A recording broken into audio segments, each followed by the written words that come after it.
Mötley Crüe has had a great run. I'm touring until I cannot move anymore. And then, after that, when they bury me, I'm still going to have a Mötley Crüe record playing up the tube. Tommy would dig me up and use my bones for drumsticks. At the age of 73, Mick Mars shocked everyone by telling the world some serious things about Mötley Crüe. He said they cut him out of getting his fair share of money and did lots of sneaky things to take away his control of the band. But those things, he said, were just the start of a much bigger and more complicated story. What's really happening? Let's look closer at what went wrong between Mick Mars and Mötley Crüe. Mick Mars was born in 1951 in Terre Haute, Indiana. His real name is Robert Allendale. He grew up in a family that didn't have much money, and he started playing music when he was a teenager. Before he became famous for glam metal music, Mars spent almost 20 years playing in small bands in California that nobody knew about. He kept failing and switching to different bands. All those years of people saying no to him made him tough and gave him that rough style that made him famous when he helped start Mötley Crüe in 1981. Right from the beginning, Mick Mars was super important in making Mötley Crüe sound the way they did. While the other guys in the band were known for acting wild and living crazy lives, Mars stayed focused on making good music and playing guitar really well. He was the one who came up with the name Mötley Crüe after hearing someone say they looked like a motley-looking crew. That idea not only helped create the band's brand, but it also showed what kind of person he was. The biggest difference between Mick Mars and the rest of Mötley Crüe was how hard he worked. While the other guys followed whatever was popular in metal music, Mars stuck to old-school blues rock, making heavy, deep guitar sounds that you hear in famous songs like Kickstart My Heart, Girls, Girls, Girls, and Dr. Feelgood. People who worked with him in music studios said that Mars was always the first person to show up and the last person to leave. He always carried around a notebook where he wrote down technical notes about every guitar solo. Mick Mars worked even harder when you think about the bone disease he has. When Mars was 17 years old, doctors told him he had something called ankylosing spondylitis. This is a sickness that never goes away and makes his backbone bones slowly stick together. It's a really rare disease that causes constant pain and makes it very hard to move around. According to medical papers that Mars showed during a court case in 2023, he had surgery on his spine in 2004. Doctors put metal rods in his back to help him stand up straight, and he has to deal with pain every single day just to perform music. Even though he had health problems, Mars never let his sickness control his career. For more than 40 years, he was part of every album they recorded in the studio, every tour, and every big event. Music industry professionals have said many times that most of the guitar parts you hear on their albums were played completely by Mars himself without any help or fake computer tricks. Sound engineers at Elektra Records, the company that made many of the band's albums, noticed that Mars was the only band member who always carried his guitar everywhere, even during interviews with reporters and when they were backstage. Unlike his bandmates, Mars was almost never involved in scandals about using drugs, getting in fights, or having legal problems during Mötley Crüe's most successful years. He was quiet and kept to himself, which meant the media didn't pay much attention to him, but he was like a steady musical foundation for the band. Hard rock and metal websites like Blabbermouth and Metal Sludge have done surveys that show Mars is the most respected member of the group, especially because he was consistent and refused to follow money-making trends. What he accomplished by himself is enough to make him a legend in rock history. Over 100 million records sold with Mötley Crüe, dozens of tours around the world, and recognition from places like the Rock and Roll Hall of Fame. Even though the band hasn't been officially put in the Hall of Fame yet. But behind all the fame lies a long time of quietly dealing with constant physical pain and feeling alone. This is something the public has only recently started to understand. The leaving that got changed around. On October 26, 2022, Mick Mars officially announced that he was stopping touring with Mötley Crüe, saying his health problems meant he couldn't keep up with the band's tough concert schedule anymore. His statement was very clear. He said he was still an official member of the band, just stepping back from live concerts without giving up his membership or his share of the group. This news was quickly picked up by big news outlets like Variety, Billboard, and Rolling Stone, and it got a lot of attention from fans. Right after that, Mötley Crüe put out their own press statement saying that a new guitar player would replace Mick Mars for the rest of the stadium tour with Def Leppard. John Five, who was known for working with Marilyn Manson and Rob Zombie, was announced as the replacement. What the press release said made people ask questions. There were no details saying that Mars was still a band member, and no mention of how royalties or profits would be shared after he stopped touring. The way the band's announcement described Mars as someone who had finished his job made people doubt if they were being honest. What changed the situation was how the band handled the media in the weeks that followed. Promotional materials for the tour completely removed Mick Mars' picture. News about John 5 replacing him caused controversy among fans. Before joining Mötley Crüe, John 5 had been close friends with several band members, especially Nikki Sixx. Some music trade publications like Ultimate Classic Rock suggested that Mars' replacement had been planned ahead of time.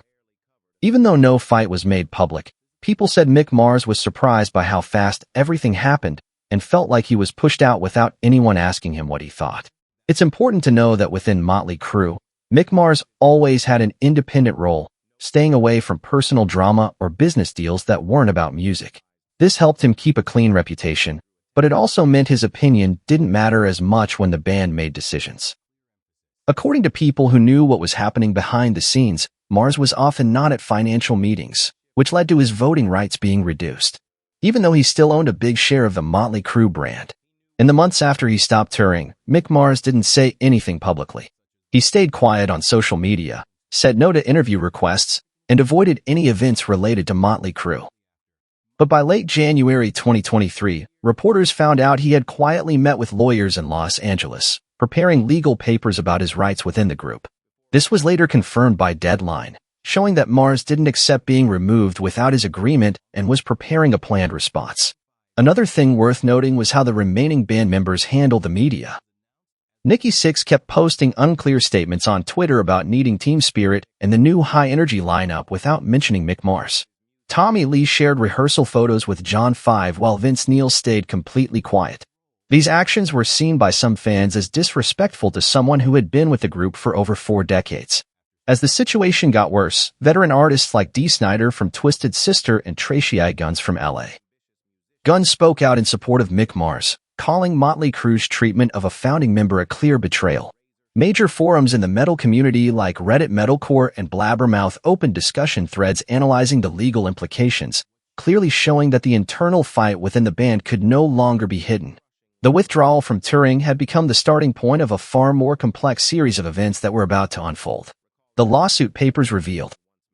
On April 6, 2023, Mick Mars officially filed a lawsuit against Mötley Crüe in the Los Angeles County Superior Court, starting an unprecedented public legal battle in the band's history. According to details reported by Variety, Mars accused the remaining members of illegally and immorally working together to kick him out and of cutting his profit share on their own in an attempt to remove him from making decisions. At the center of the lawsuit was a fight over ownership shares. Mars said he still owned 25% of the group, and that reducing his share to 5% was done without any legitimate agreement within the band. His lawyer said that the other members, through their private lawyers and the band's CFO, had changed the money distribution terms by themselves, even though Mars never signed any paper saying he was quitting or giving up his rights. Importantly, the lawsuit revealed behind-the-scenes details that were never made public before. In a part quoted by Rolling Stone, Mick Mars said he had been forced to prove he could still perform through personal tests. He described this as a form of humiliation and degradation, especially given his status as an original member. According to Mars, none of the other 3 members had ever been made to do similar things. On music forums and social media, many argued that Mars was being made a scapegoat in a group increasingly driven by money interests. Some industry figures, including veteran journalist Eddie Trunk, suggested that Mars had the most distinctive playing style and that continuing the band without him would weaken its core musical value. Loudwire published an article noting that Mars' claims aligned with a broader pattern of internal restructuring used by many major bands to maximize financial gain. Beyond financial and performance-related disputes, a key part of the lawsuit addressed brand ownership. Mars claimed he remained a co-owner of the Mötley Crüe name and had voting rights on major decisions. The band's continued use of the name without his approval was seen as a violation of long-standing partnership principles. Mars' legal team said they were considering a motion to stop the band from using the name unless a clear agreement was reached. The legal battle also began affecting the band's credibility with business partners. According to industry sources, several brands that had sponsored past tours reached out for clarification. International event organizers like Live Nation were said to be closely watching the lawsuit's developments as it could affect future tour contracts. As of mid-2024, the case hadn't reached a final ruling, but it already caused lasting fallout. Regardless of the outcome, the lawsuit's revelations have damaged Mötley Crüe's public image. For Mick Mars, this isn't just a legal battle. It's a fight to defend his honor and personal legacy. After more than 4 decades of contributing to American hard rock, while the band moves forward with its new lineup and avoids addressing the controversy, Mick Mars has taken a different path. He has chosen not to fight back with words, but instead launched an independent music project for the first time under his own name, marking a completely new chapter. The team behind the album included experienced musicians Paul Taylor, a keyboard player known for Winger and Alice Cooper, Jacob Bunton on lead vocals, Chris Randall on bass, and Ray Luzier on drums from Korn. The presence of these established names showed that this wasn't a personal experiment, but a strategic release aimed at redefining Mick Mars' musical identity post-Mötley Crüe. The opening track, Loyal to the Lie, immediately caught attention with heavy guitar sounds, pounding rhythms, and an intensely angry tone. The song was viewed by critics as a direct response from Mars to the accusations made by his former band. In an interview with Guitar World, he said, "I don't need to write a statement. I just let the guitar do the talking." Most of the other tracks, including Killing Breed, Right Side of Wrong, and Ready to Roll, revolve around themes of betrayal, defiance, and standing up for yourself. Musically, The Other Side of Mars received good reviews from critics. Kerrang! Magazine called it the most personal and honest album Mars has ever made. "I need the studio. That's where I truly live." Notably, Mars confirmed that he's already working on a second album expected to be released by the end of 2025. The next project is described as more electronic in tone, experimenting with ambient and industrial rock. He revealed that he's working with an emerging female artist in the alternative scene, though her name hasn't been disclosed. Mars' goal is to continue challenging himself and remain completely independent of any past legacy.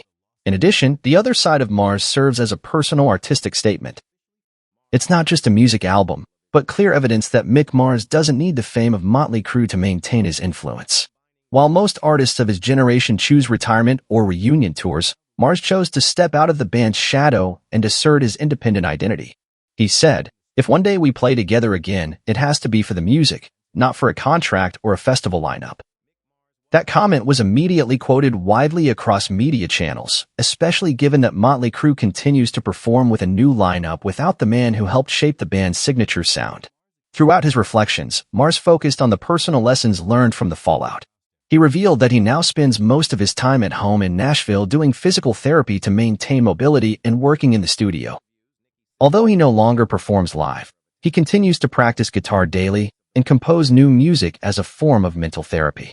The current image of Mick Mars is that of an independent artist, rarely seen in public, but deeply respected within the music community. At major rock festivals like Hellfest France and Aftershock USA, many younger bands have openly credited him as an influence in guitar style and production philosophy. On platforms like YouTube and podcasts, channels dedicated to classic rock regularly feature segments on Mars, analyzing each album, each solo, and how he has preserved his artistic identity over decades. For Mick Mars' upcoming 75th birthday celebration, expected in 2026, several veteran music journalists have proposed nominating him for the Rock and Roll Hall of Fame, not just as a Mötley Crüe member, but as a solo artist. According to an analysis by Music Business Worldwide, Mars' influence has grown noticeably since the lawsuit, reflecting a public shift toward valuing transparency, integrity, and long-term artistic dedication over superficial glamour. Mars himself rarely talks about awards or recognition. In a conversation with Metal Hammer at the end of 2024, when asked how it felt to have laid the truth bare, he responded simply, "I didn't speak to win. I spoke to stay true to myself." As of now, Mars remains silent on whether he plans to re-engage in any form of collaboration with Mötley Crüe. Legal teams on both sides are still negotiating, though no terms have been disclosed. Meanwhile, he remains firmly committed to his independent creative path, stating he will only release new information when "I'm ready mentally and artistically." Though no longer standing on brightly lit stages with the band, Mick Mars still holds his place as an irreplaceable figure in American classic rock. And at 73, he hasn't chosen to fade away. He's rewriting his final chapter through the sound of his guitar and the clarity of his words. What do you think about Mick Mars' revelations? Leave a comment below and let us know your thoughts after this video. Don't forget to subscribe and hit the notification bell to stay updated with our latest content.